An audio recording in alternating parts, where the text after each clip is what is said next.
এই কথাটো কিন্তু আমাৰ দায়িত্ব অহা নাই মেইন ঘটনা হৈছে দায়িত্ববোৰ যেতিয়ালৈকে দায়িত্ব মানুহৰ লগত নাহিব তেতিয়া কিন্তু আমি কোনো কামত আমি ছাকচেছ হ'ব নোৱাৰোঁ আজি আমি ডিব্ৰুগড় এটা চিভিল লগত চিন্তা কৰিব ধৰক ইয়াৰ এজন লিবাৰেলিষ্ট এখন যিবিলাক ডি চি অফিচত কয়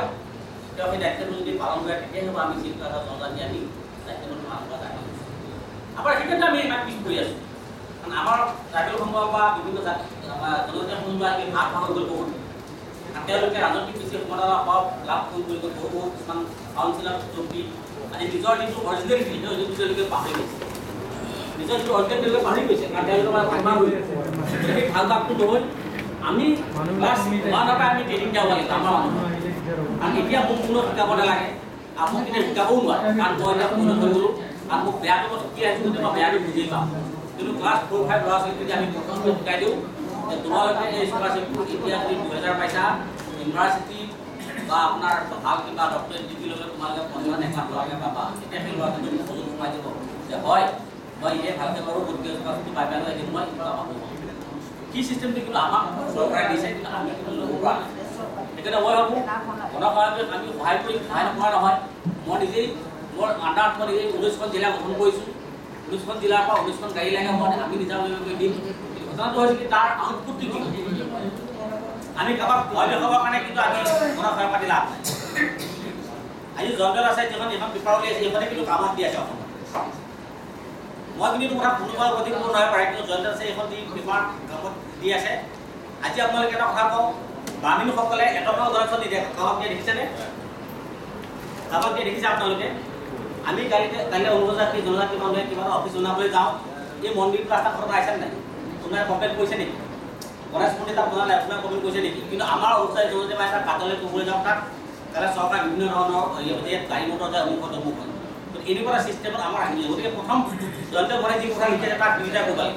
প্ৰথম বিৰোধিতা কৰিব আমি বামীনসকলক কৰিব লাগিব আজি ৰিজাৰ্ভেশ্যন চিষ্টেমটো চাবৰ কাৰণে কোনে চেষ্টা কৰিছে নৰেন্দ্ৰ মোদী চৰকাৰ ১৬জনকৈ কেন্দ্ৰীয় মন্ত্ৰী থকাৰ কাৰণে বামীনৰ কাৰণে চেষ্টা কৰিছে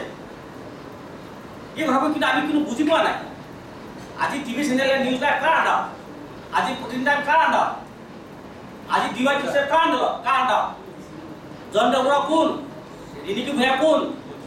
আপোনাৰ জয়ছোৱাল কোন এই বামীনৰ আণ্ডাৰত আছে কাৰণ আপোনালোকৰ আমাৰ সমস্যা তেওঁলোকে কেতিয়াও উত্থাপন নকৰে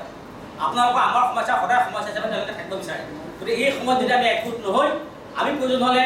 যিমান চেষ্টা কৰে মানুহক ডকাইতি হ'লেও মাৰি হ'লেও আমাৰ নিজৰ চেনেল খুলিব সময় হৈ গ'ল কাৰণ আমাৰ কথা কিন্তু কোনো পালন নকৰে আজি ইণ্ডিয়া টিভিয়ে বিজেপি পতাকালৈ ঘূৰি আছে ফেচবুকত দিছে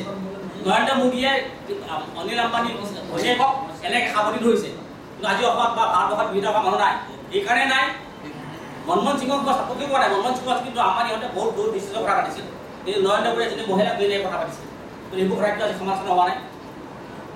এইবোৰ কথা ধৰিব লাগিব আমি যদি গুৰিত নধৰোঁ আমি ইয়াত ধৰি কিন্তু আমাৰ কোনো লাভ নহয় সেইকাৰণে আমি ট্ৰেইনিং কৰাব লাগিব আমাৰ ছাত্ৰ ছাত্ৰীসকলক আমি গণসহায়কক আমি এটা ট্ৰেইনিং কেম্প কৰিম আমাৰ যিসকল যুৱক আহে সেই যুৱকক এই বস্তুটো মাথাত মগজু সোমাই দিব লাগিব যে তোমালোক প্ৰকৃততে ভূমিপত্ৰ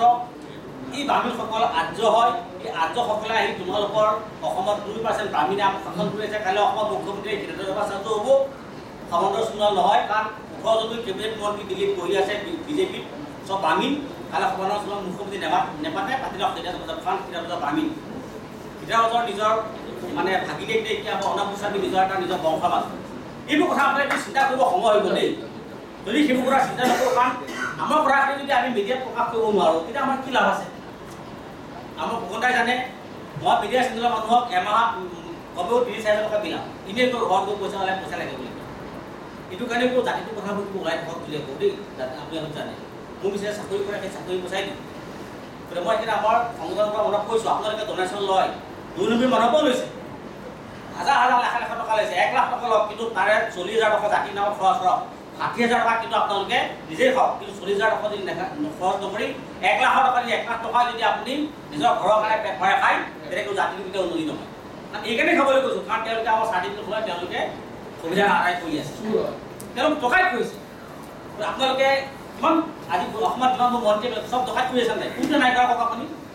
ডকাইত ডকা আমি ধমকি দি পইচা ল'ব লাগিব আমাৰ যোনবোৰ অফিচাৰ আছে আমি ধমকি দি পইচা ল'ব লাগিব কাৰণ তেওঁলোকে আমাৰ চাৰ্টিফিকেট লৈ আমাৰ সংৰক্ষণ তেওঁলোকে আজি প্ৰমোশ্যন পাইছে আমি যদি সংশোধন কৰি তেওঁলোকৰ প্ৰমোশ্যন নিমাতোঁ তেতিয়া তেওঁলোক প্ৰমোশ্যন হ'ব নেকি আজি উত্তৰ প্ৰদেশত 10,000 মানুহে প্ৰমোশ্যন পোৱা নাই তাৰ সংশোধন কৰি চাই আছে যে এওঁলোকে অকণ আমাক টকা পইচা নিদিয়ে সেইকাৰণে মায়ে চুপ হৈ আছে কিমান পইচা দিয়ে আমি বন্ধ মাতিম 10,000 মানুহে 15 টকা 1 টকা দিয়াত পোৱালিকেইটা মাতিম গতিকে এজন মানুহে এনেই বিনা অৰ্থতকৈ মাতিম গাঁৱতে এখন ঘৰ আছে গতিকে আমি ভাবোঁ আমি একগোট হৈ আমাৰ যি মূল সমস্যা আমি অসমত যিমানবোৰ আমাৰ অনুসূচিত জনজাতি কৰ্মচাৰী আছে তাৰে 1000 এক্সাম্পল 1000 ধৰিলোঁ 1000টো লাখ আছে গতিকে সেই কৰ্মচাৰীসকলৰ ওচৰত আমি লিষ্টটো আনি প্ৰতিজন কৰ্মচাৰীক আমি